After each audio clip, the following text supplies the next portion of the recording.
हमने तो अब एक चीज़ समझ लिया कि भारत को बचाने के लिए 3 सेना है, ठीक है?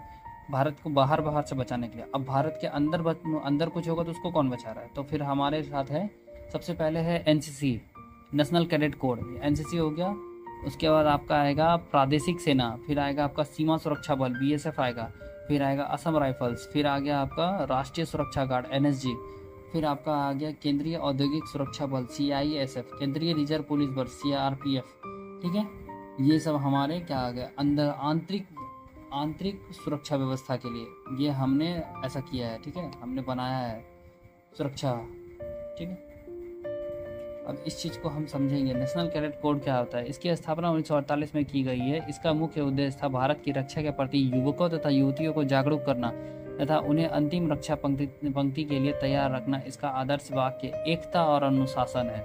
फिर आता है आपका प्रादेशिक सेना। इसका गठन रक्षा की द्वितीय पंक्ति के रूप में किया गया है। इसमें 18 से 35 वर्ष की आयु के नौजवान नागरिक भर्ती किए जाते हैं।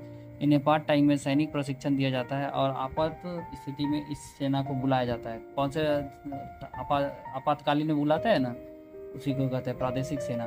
फिर आता है आपका सीमा सुरक्षा बल बीएसएफ। इसकी स्थापना 1965 में की गई है। इसका प्रमुख कार्य शत्रु सेना की घुसपैठ तथा सीमा उल्लंघन से अपने देश की सीमा को सुरक्षित बनाना है। मुख्यालय कहाँ है? दिल्ली में, ठीक है?